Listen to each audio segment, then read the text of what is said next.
Hey, what's up guys? My name is Daniel Lopez with Investing in Finance, and today we're going to talk about how anyone can start a six-figure business on eBay.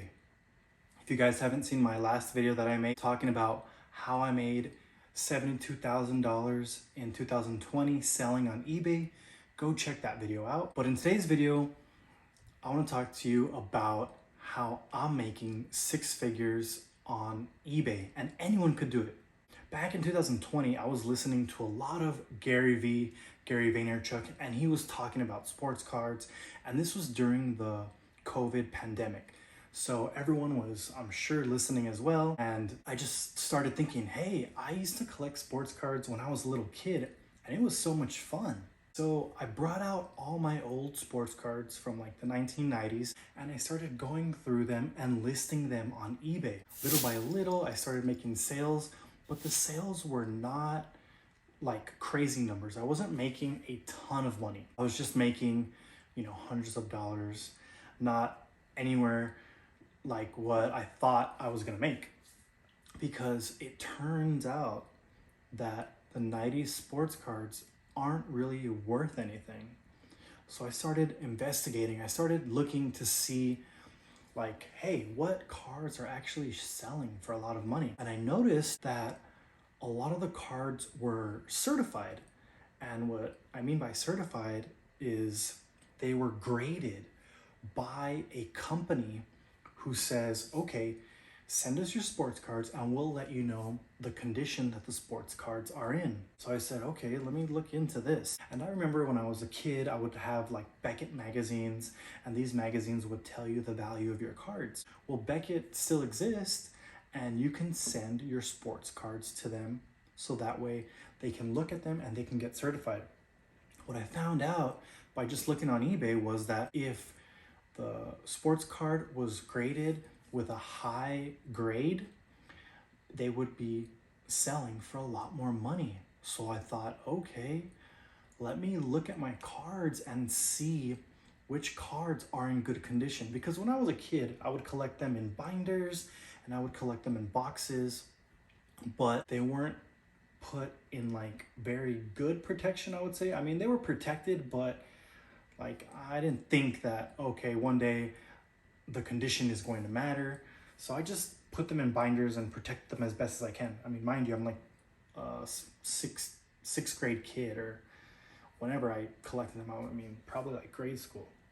But I had a bunch of Jordan cards and Shaquille O'Neal and whoever was popular back then. So I started looking at my cards to see which cards were in good condition, because the grading company charges, back then in 2020, they were charging about $20 to $30 per card to get them certified. And that's if you sent in like 100 cards, you would get a better price per card. I found like the best ones that I could find, but then I also realized that on eBay, if the cards were modern cards, those were the cards that were going for a lot more money. So I was like, okay, I need to get my hands on some modern cards. I have like some cards that are in good condition, but I needed to send over 100 cards to get that bulk price. I ended up going to Walmart, and back then you could not get sports cards at Walmart because everyone was going to Walmart and buying the sports cards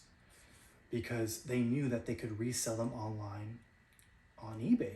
And I wasn't aware of this.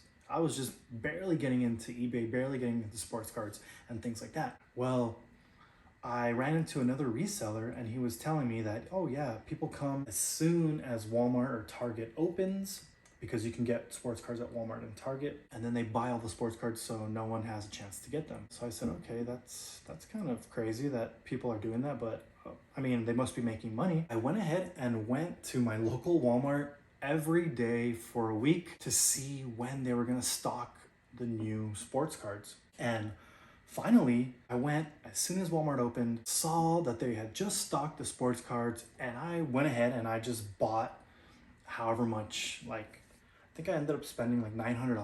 So I bought like $900 of sports cards. And then I went back home and consider that like a successful like haul. Like I basically found sports cards, which was hard to find back in 2020 at Walmart and Target. Anyways, so back to the story. I got the sports cards and I ended up opening all of the sports cards, all the boxes, all the packs, everything. I mean, I felt like I was like a little kid at Christmas opening up like all these sports cards. I mean, I had no idea what I was doing. I was just listening to Gary Vee. He was saying invest in sports cards. I was already selling some on eBay, not that many, but I saw where the money was. It was in graded cards and it was in modern cards. Opened up all the packs. It was so much fun. I had a blast. And then I started separating them by players, rookie cards, and things like that. Then I didn't know which cards to send to Beckett so that way I can get them graded. I was like, oh man, this is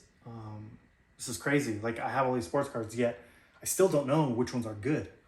So what did I do? I just took a risk and I Googled top rookies in 2020. I believe NBA.com puts like a rookie ladder of the best rookies for, I was doing basketball because basketball was a sport that I actually watched and that I was, kind of getting into. And that's what I used to collect when I was a kid. The majority of my cards were basketball. So I was only buying basketball cards. I searched and I found John Morant from the Grizzlies, Zion Williamson from the Pelicans, and Tyler Hero, Cam Reddish. I knew Zion was like the top rookie, and then I knew John Morant was like the second best rookie at the time in 2020. And then I think RJ Barrett was third. So I ended up sending in a bunch of Zion Williamson and a bunch of John Morant. And then I sent like, I think maybe like 30 of John Morant and maybe like another 30 of Zion Williamson. And then the rest, just did like, okay, I'm just gonna pick like the top rookies. I think it was Cam Reddish, DeAndre Hunter, Tyler Hero, and RJ Barrett. And those were like the top rookies back then. So I just got like the best cards that I found from them. And I ended up sending in, I believe it was like 151 cards because I also sent in my old cards. I sent like Jordans, Shaquille O'Neal, Anthony Hardaway. I think I sent some like LeBron James. So I sent those cards in. They got graded. It cost me around $2,500, $2,600, something like that, to get all those cards graded. And at the time, this was like when Gary Vee first started talking about sports cards. The turnaround was like 2 months. And then I got them back, opened them up, and I looked at all the grades. So when they get the cards, they grade them based on the condition. You would think that brand new cards would get a perfect grade because you're pulling them out of the pack and immediately like getting them ready to get sent off to get certified. But brand new cards don't necessarily get the best grades because of how they print them, if there's print lines, like all types of conditions. I don't even know. So the reason I sent in like 30 John Morant's, 30 Zions is because I knew like out of those 30, maybe, half of them would get good grades. And a good grade would be anything from like a 9 to a 9.5, and 10 is the best grade. So basically the system starts off with like a 0 to 10 scale, and then the best cards that sell for like the most amount of money would be a grade of a 10, but those are like rare, like you'll never get like a 10.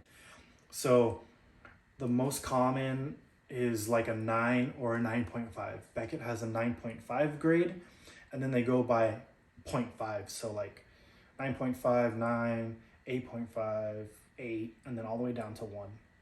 So a lot of the cards got... Hey, what's up guys? If you're interested in the rest of this video on how I make 6 figures selling on eBay, I'm going to do a part 2, which is the continuation of this video. So please like and subscribe, check out my other videos, go check out my first video of how I made $72,000 my first year selling on eBay if you haven't already seen that video. Thanks guys, catch you in the next one.